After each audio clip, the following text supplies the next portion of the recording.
So good day everyone, we are the group 1 and we are tasked to make a video presentation with our topic chapter 2 entitled How to Make an Effective Decision. So after completing the lesson, the learners will be able to first, display effective and well-informed decision making. Second, possess level-headed and educated stance whenever making a decision. Third, always decide for the best interest of the majority. Fourth, minimize self-aggrandizement and self-worth. So to start with, what is decision making? It is very vital in the development and prosperity of every organization. Decision making defines the leadership quality of a manager.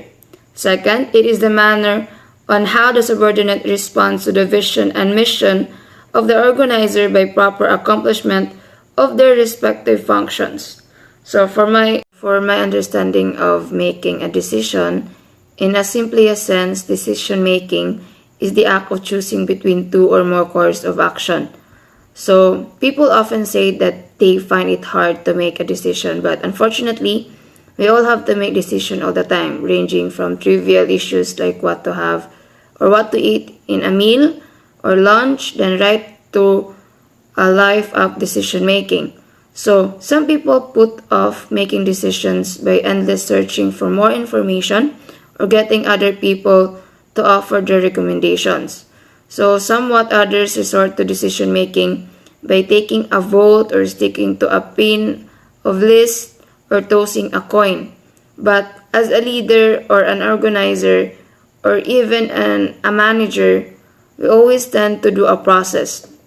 And in a sense that we have this decision-making process, its meaning and its step-by-step to be followed so that we can make a decision-making as smooth as it is. So for the next reporter, we have Alas Gio. There are 7 steps in decision-making process. First one is define the problem. So obviously when you decide on something, you must first define the problem para kabayo ko kung asa magsugod. Number 2 is identify limiting factors. When we say limiting factors, example sa business, ang limiting factors kaya mga butang na makapalimit sa pag-grow ng imo business. Number 3 is develop potential alternatives. Potential alternatives kayo doon mga posible nimo himuon para ma-avoid doon mga limiting factors. Fourth one is analyze the alternatives. Analyze the alternatives para mahibayo ko kung ano mo work, sana ano dili. Number 5 is select the best alternative. Pagkatapos nimong analyze, i-select na nimo ang panid nimo na pinaka-the best na mo work among those alternatives that you've developed.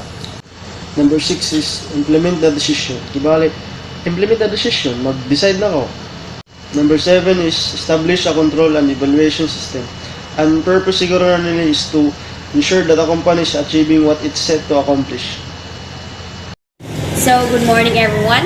I will continue the report, define the problem. It begins when a manager identified the real problem. So, a manager is mag-identify sa real problem o its symptoms.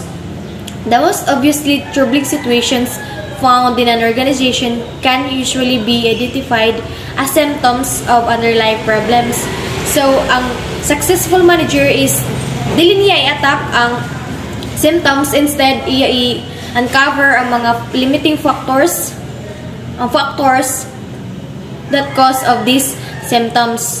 All managers want to make the best decision. So, managers need to have ideal sources, information, time, personnel, equipment, and resources, and identified the limiting factors.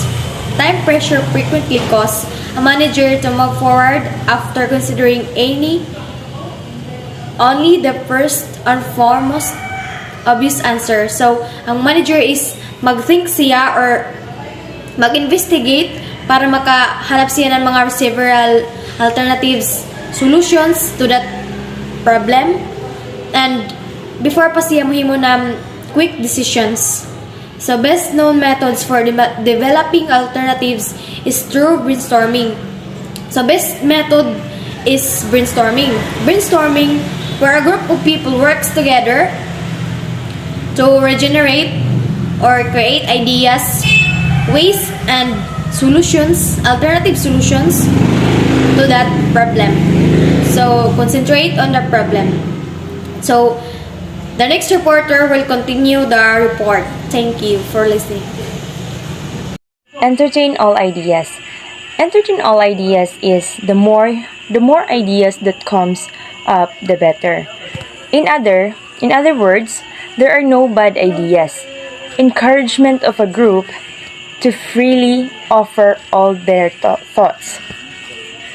It is the right that we ask people to accept each of the things. Second, the nominal group technique.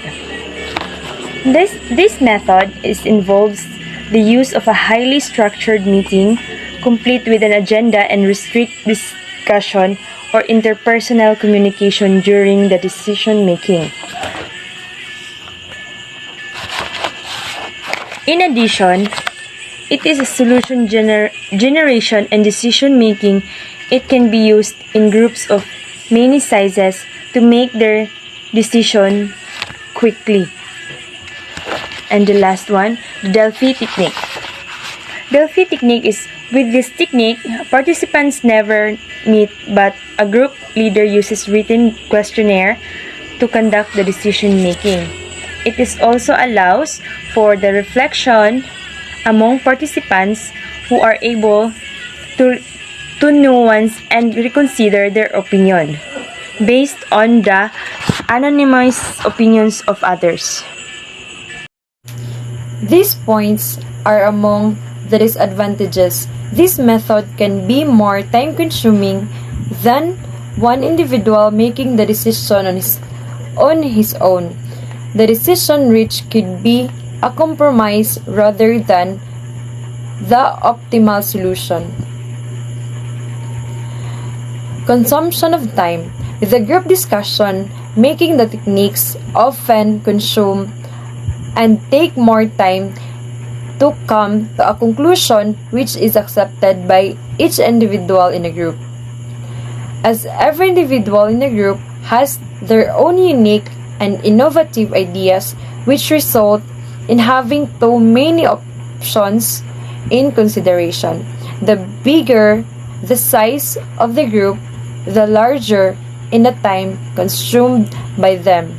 Time consumption always arises when it comes to the group discussion. Different ideas and opinions. In the group discussion, all the participants, all the members involved sa isa ka group have their ideas which are their favorite nila na ideas or suggestion. It turns protecting their interests. This brings na joy disagreement na mahitabo sa isa ka group which is not very healthy sa isa personality ng isa ka member sa isa ka group.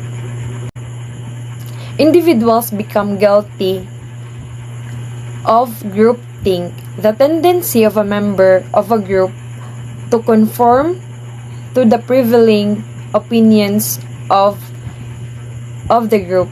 Group have made difficulty performing tasks because the group rather than single individual makes the decision, resulting in confusion when it comes time to implement the evaluation of the decision. The result of dozens of individual versus group performance. I am Leandro Rodriguez, the reporter for the detailing types of plans. So plans commit individuals, departments, organizations, and the resources of each to specific action for the future.